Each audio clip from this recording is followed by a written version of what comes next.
Lo invitamos al doctor Jorge Vasconcelos, un conocido jurista de nuestro medio, para tratar de ahondar un poco más acerca de la cuestión jurídica sobre este tema, y quiero saludarlo y ya arrancar con la primera pregunta para contextualizar la premisa. Doctor, buenas noches. ¿Es o no legal este tipo de barreras policiales como la que se hizo en San Lorenzo el sábado a la noche? Yo creo que es necesario aclarar de entrada. Las barreras, como están desarrolladas, ejecutadas y concebidas, son absolutamente ilegales.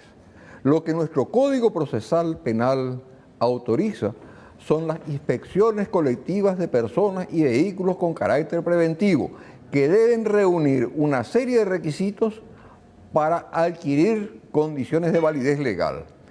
La primera de ellas, no la única, es la comunicación previa al Ministerio Público, es decir, a la Fiscalía, de su realización con 5 horas de anticipación.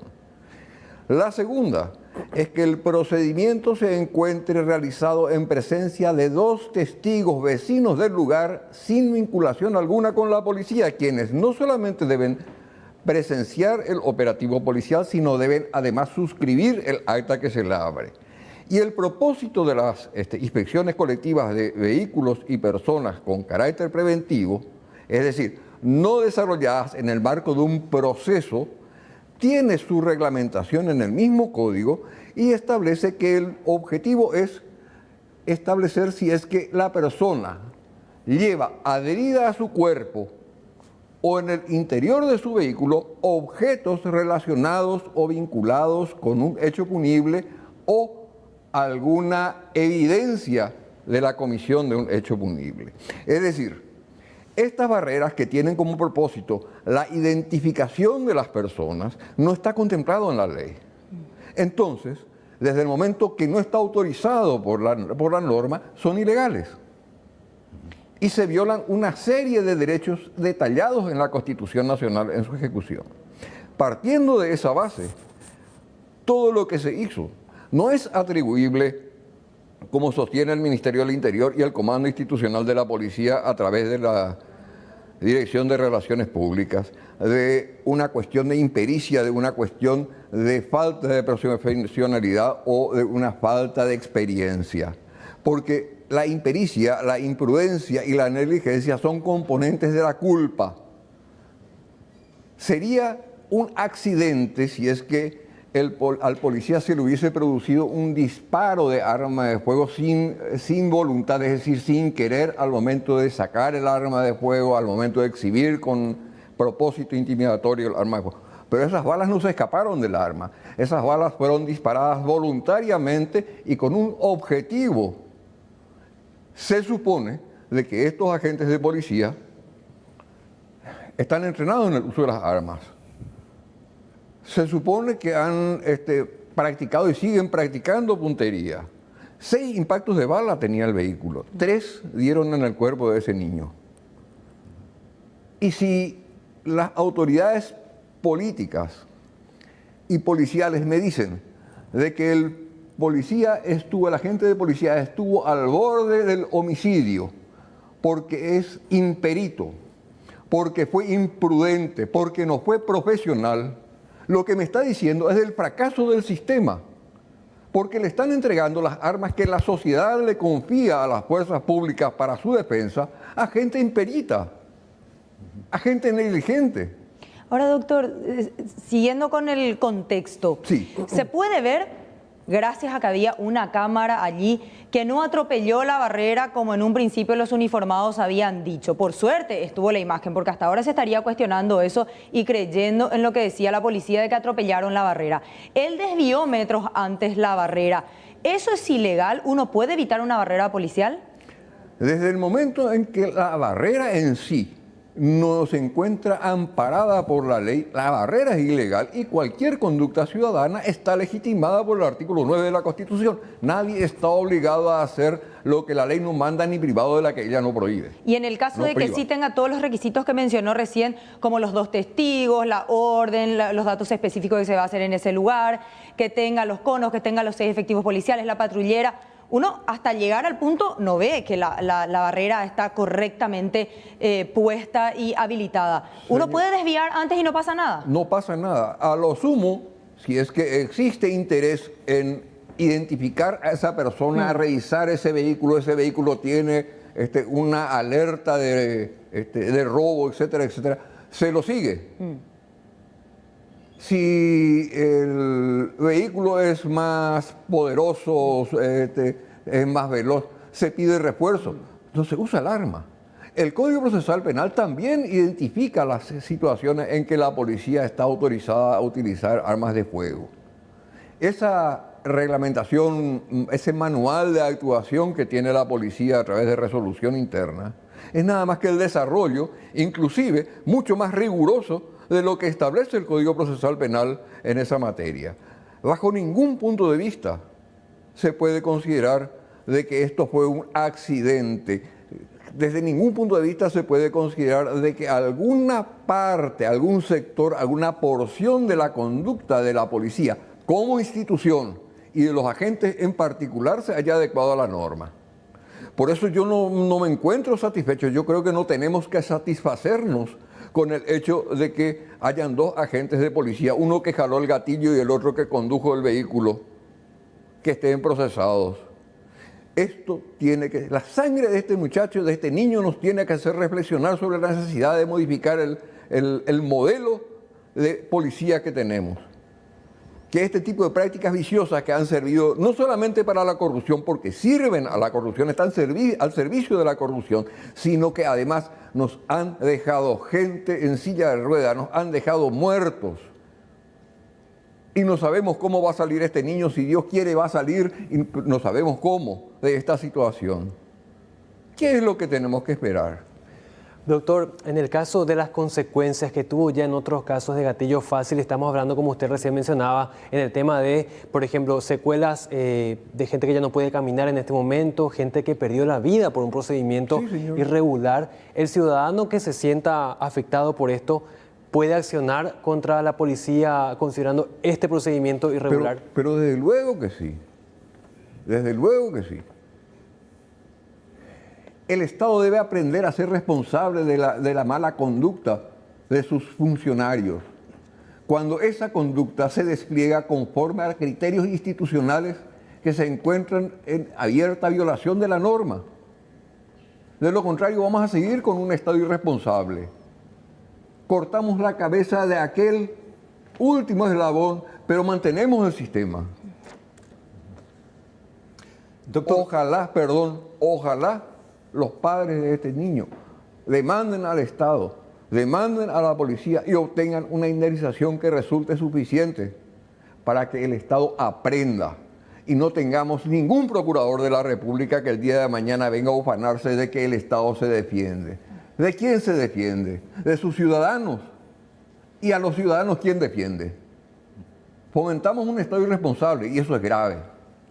Sobre el tema del sustento jurídico, de la norma que usted hacía referencia sobre los presupuestos que se requieren para este control policial, quiero nada más rescatar y a ver qué me dice lo que decía hoy Juan Ernesto Villamayor, jefe de gabinete de la presidencia. No, forma parte de este control de las barreras por la cuarentena. A ver si por ahí no usan esa norma jurídica del decreto donde autorizaba a la policía a hacer los controles. Él ya abrió el paraguas y dijo, no, esto forma parte de la cuarentena del control.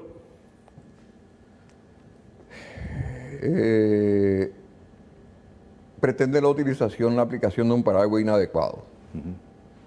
Porque los decretos del Poder Ejecutivo que determinan las normas de cuarentena se encuentran en violación a la Constitución Nacional. La Constitución Nacional exige que las normas de salud en esta materia sean dictadas por el Congreso Nacional a través de leyes.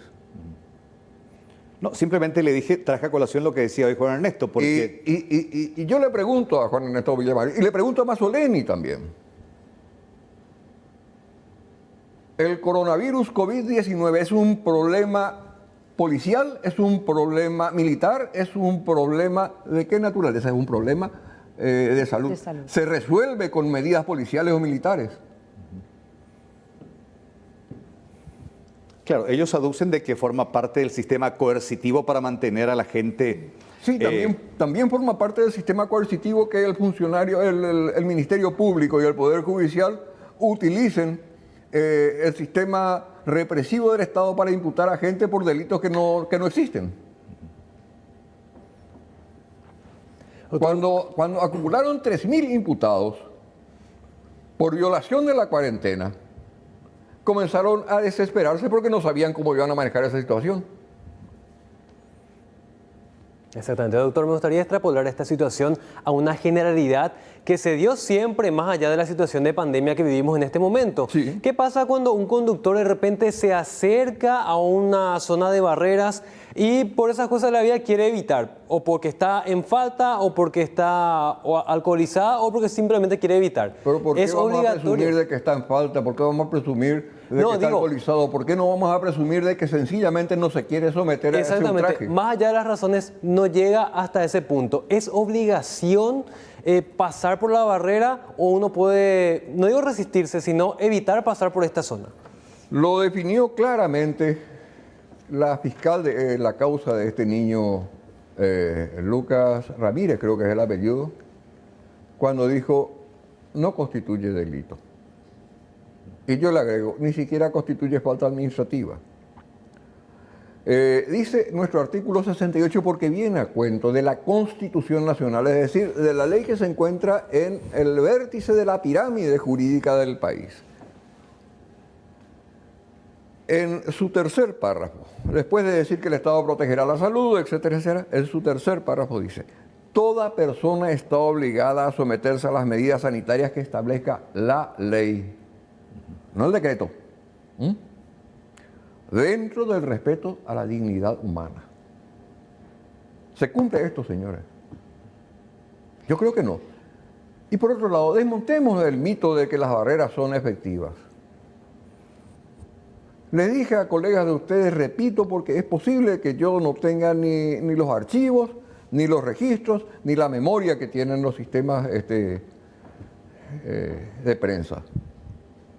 ¿Cuál es la gran detención que se logró alguna vez con una barrera? Aparte de ladrones de gallina, de incumplimiento del deber legal alimenticio, etcétera, etcétera. De hecho, que ellos alegan eso como una justificación, doctor, y está en el subconsciente colectivo de que si vos evadís, entre comillas, una barrera es porque tenés una actitud sospechosa.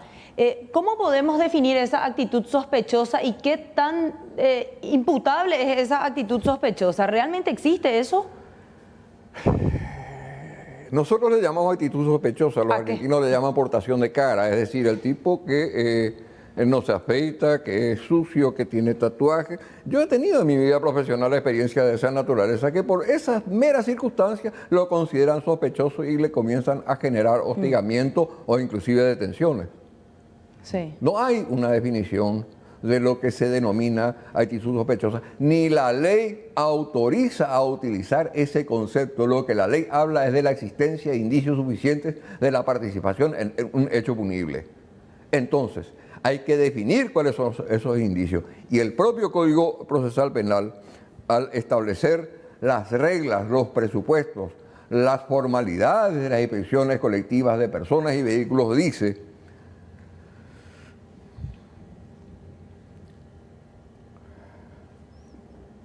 antes de proceder a la requisa, deberá advertir a la persona acerca de la sospecha y del objeto buscado, invitándolo a exhibir el objeto. La advertencia y la inspección se realizarán en presencia de los testigos, etcétera, etcétera. Porque ellos siempre alegan que este tipo de barreras son beneficiosas para la sociedad, en el sentido de que aquel que realiza, como le decía, esta actitud sospechosa es por algo. Entonces ellos van detrás, aunque sea corriendo, aunque sea en moto, aunque sea, en este caso, con la patrullera, y si llegan a tener una detención de una persona con antecedentes policiales o de hecho una persona que con antecedentes policiales, es decir, alguien que en su pasado tuvo conflictos con la justicia. Y ya pagó. Y ya pagó. Sí. Pero orden de captura. Si a 5 cuadras del lugar donde están esas barreras se está produciendo un robo domiciliario y el ladrón abandona el lugar y transita por ese lugar y no tiene antecedentes, no tiene orden de captura, pasa divinamente. Entonces, ¿cuál es la prevención? ¿Pasa que la policía tiene acumulada en sus archivos órdenes de captura, pero 20, 25, 30.000 órdenes de captura. No tengo precisión en este momento porque alguna vez pedí informe a la policía y nunca me contestaron. Y uno que otro cae en estas barreras. Y uno que otro cae. Entonces, en vez de realizar un seguimiento, una investigación, una identificación de la persona requerida por la justicia y concurrir a su casa, recurrir a los registros de las telefonías públicas para individualizar el lugar en que se encuentra, les resulta más fácil, y aquí voy a volver a utilizar una expresión argentina no muy jurídica, pero utilizada en el mundo jurídico, salen de pesca. Por si eventualmente a alguien requerido por la justicia se le ocurre transitar por ese lugar, entonces lo aprenden. Doctor, Paraguay es un país que necesita volver a confiar en la institución policial. Sabemos que hay muchos policías honestos, que seguramente es la generalidad, pero es también innegable que existen los que no son honestos. Pero yo no pongo en tela de juicio la honestidad de los policías. ¿Cómo afecta esto a la imagen de la policía? Pero gravemente, gravemente. Y vuelvo a señalar, yo no pongo en tela de juicio la honestidad del agente policial. Yo pongo en tela de juicio la legalidad del procedimiento institucionalizado, que es muy distinto. Yo he tenido la suerte de compartir con alumnos del Instituto Superior de Policía, dando charlas, temas vinculados a estos aspectos.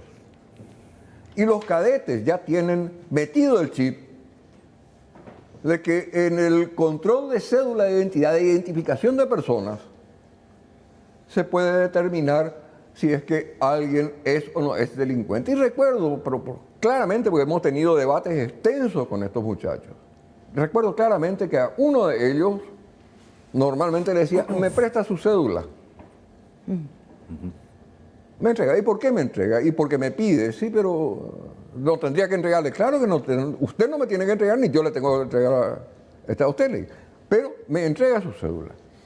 Y en forma cordial, jocosa, le pasaba a uno de los propios cadetes y le decía, yo no veo bien, usted por favor me verifica si es que acá dice de que su compañero es delincuente o es una persona honesta. Lo que hacen es verificar si hay órdenes de captura para bajar razonablemente el número de órdenes de captura pendientes. Y algunas son órdenes de captura por comparecencia, ni siquiera por delitos.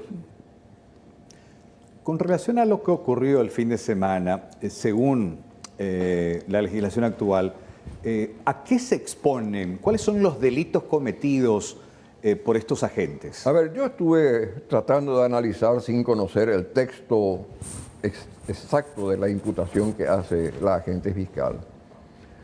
Pero categóricamente estamos hablando de un hecho punible de lesión corporal en el ejercicio de funciones públicas con los agravantes establecidos en el propio artículo 307 del Código Penal que determinan un marco penal de 2 a 15 años de pena privativa de libertad.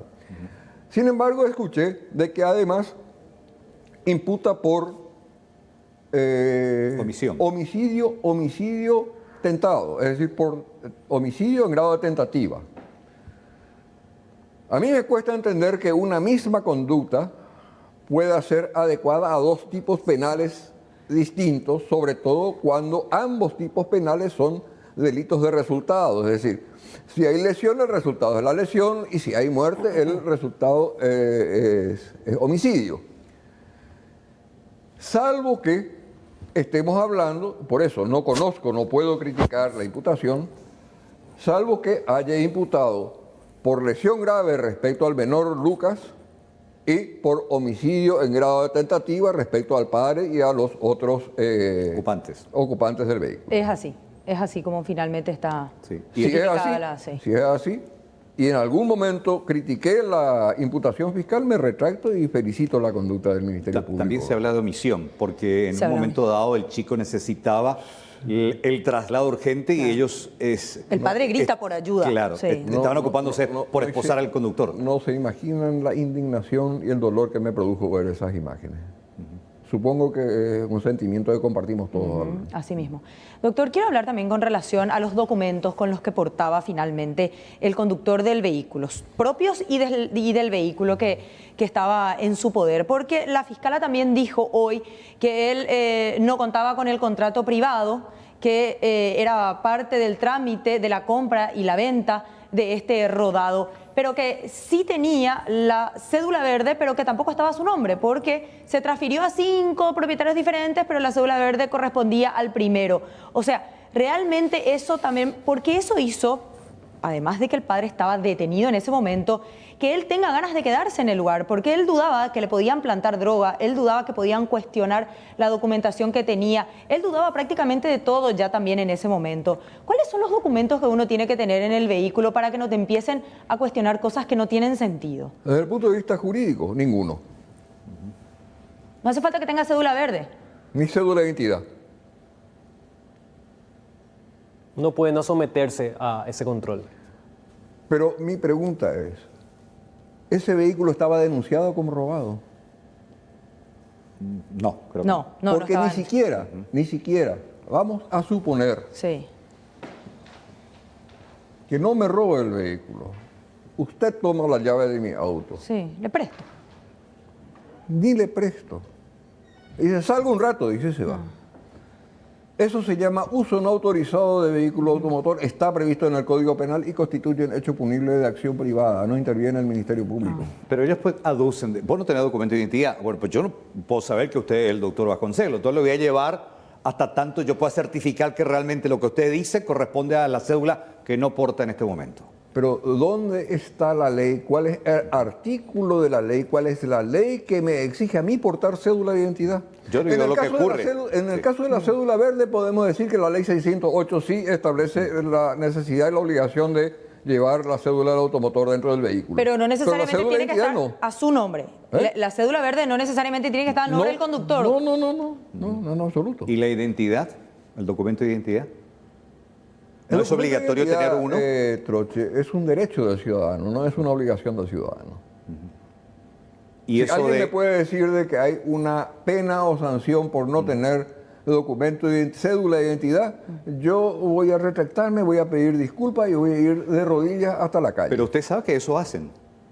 Claro que sé qué hacen. Sí. Y es extorsivo. No, yo no sé si usted realmente es el doctor Vasconcelos. Por favor, acompáñeme a la comisaría. Igual si usted se revela, ahí ya es el tema de la violencia y de resistirse. De En resistirse el a la año autoridad. 2013, en el año 2013, en agosto del 2013, con otro canal de televisión, hicimos un programa al respecto y me quisieron llevar detenido en virtud de una orden emitida telefónicamente por la Fiscalía. Y le dije a la gente, lléveme preso, pero usted va a ser responsable de la privación ilegal de libertad, porque usted no tiene ningún documento y la ley dice claramente que usted tiene que tener una orden escrita de autoridad competente, llámese juez, llámese fiscal, y no la tiene, y no me llevaron. Pero desde luego, yo en ese sentido reconozco, tengo una situación de privilegio, soy abogado, pero no hay 7 millones de abogados en nuestro país, lamentablemente. Claro, los simples mortales no podemos dar esas explicaciones, no podemos alegar ese tipo de argumentos. ¿Significa que permanentemente ocurre ese tipo de abusos, doctor, en la calle? Claro, y florecen todos los días porque es un negocio.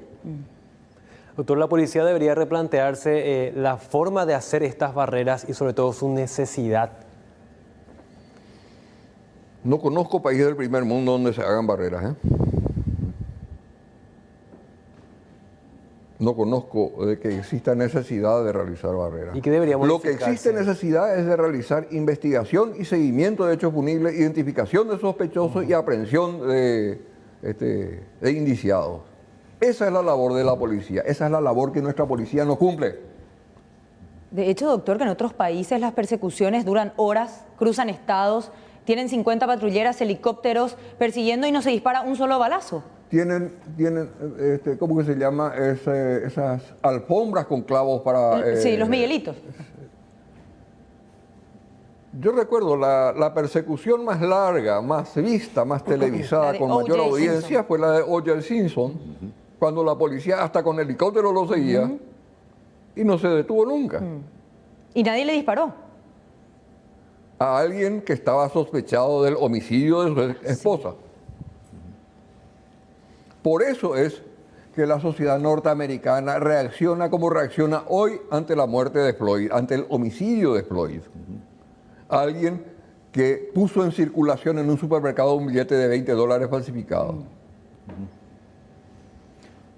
Precisamente hoy el secretario general de la ONU hacía referencia al caso de Floyd y también en todo el mundo acerca del uso abusivo de la fuerza policial y que no solamente ocurre en Estados Unidos, sino en la mayoría de los países. Hoy con esta situación, incluyome. Sí, pero no es nuestro. Es decir, no es nuevo. Yo puedo citar el caso de esta niña... ¿El caso de Guarambaré? Zanotti, de Nueva Italia, Guarambaré. Sí, la gente es la Senat. Sí. Sí. El caso de este muchacho Richard Pereira, que quedó en silla de ruedas. Hay muchos casos. Creo que también ocurrió no hace mucho tiempo el de transporte escolar. El de transporte También. escolar en Areguá Sí. en febrero del año pasado. Y eso que los policías no estaban en patrullera en ese episodio. Vehículo No transporte escolar. interesa eso. No interesa. Hubo el caso también de un joven que creo que llevó el auto de la mamá y que denunció y al final terminó el vehículo baleado. Y nos olvidamos acaso de aquel joven que pasó de largo en una barrera de la policía caminera o de la patrulla caminera, como se quiera llamar, saliendo de Encarnación y lo bajaron porque no llevaba casco, lo bajaron de la moto con un cintarazo y lo mataron. Terrible. Así es como defienden el derecho a la vida. ¿Y por qué todavía hay gente que dice que si desvías de una barrera policial o si te negas a presentar tus documentos, no estás respetando a la autoridad? ¿Por qué tenemos todavía ese discurso tan arraigado, doctor? 170 años de regímenes no democráticos ni republicanos no se revierten en 30 años de democracia.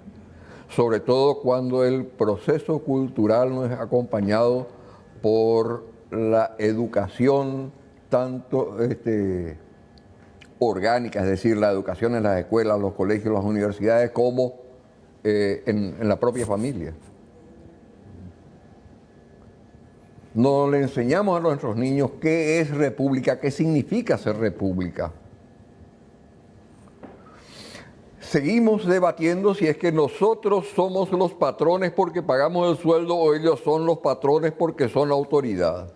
Ese es el nivel de nuestro debate y eso ocurre por nuestras carencias culturales y educativas. Usted que fue profesor de los policías en el Instituto... No fui profesor, fui invitado a Pero conoce. Sí. ¿Qué hay que hacer?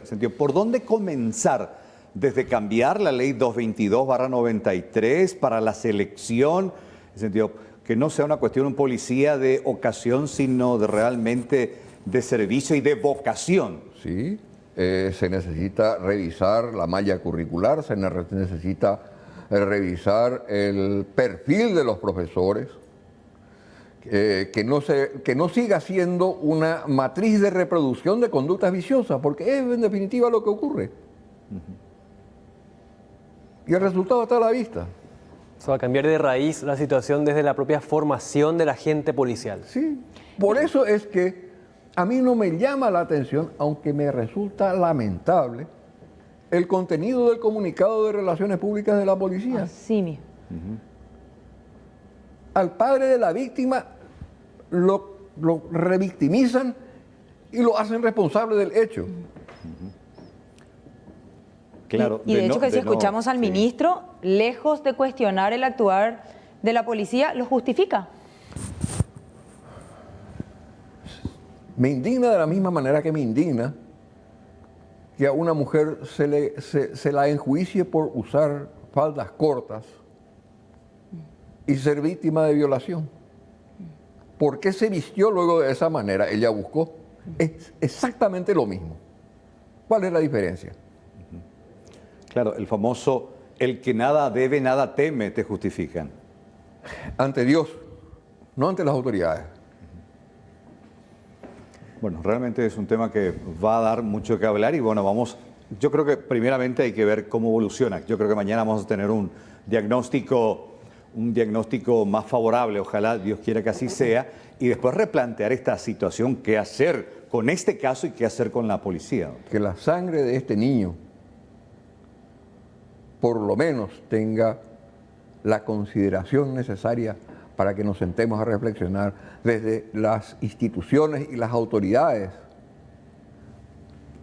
para entender de que es incorrecto el camino que están siguiendo y que necesitan replantearse como usted indica. Porque mientras la decisión política, mientras el reconocimiento de los errores, así como dice la religión católica, no va a generar, el examen de conciencia no va a generar el propósito de enmienda. Y es lo que necesitamos. Si queremos mejorar, si queremos solidificar nuestras instituciones, si queremos amigar a la institución policial con la sociedad civil, debemos cambiar el perfil.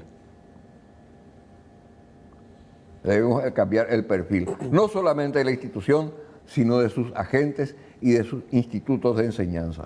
Entonces podemos considerar que los policías que actuaron también tienen un grado de víctima en este caso, porque de hecho que ya van a estar presos, el comisario ya fue trasladado. ¿Es justo realmente la manera en la que se está operando con ellos cuando ellos tienen una conducta aprendida en relación a este tipo de conductas? Es brillante más que pregunta, su reflexión. Es brillante. Sí, son el resultado de un sistema perverso. Gracias, doctor. Gracias por su tiempo. No, por favor. Por aclararnos todas estas ideas y realmente tenemos sentimientos encontrados también totalmente. en relación a lo que pasó con este joven y necesitábamos aclarar muchos de estos puntos. Que tenga una buena noche. Igualmente, muchas gracias a ustedes.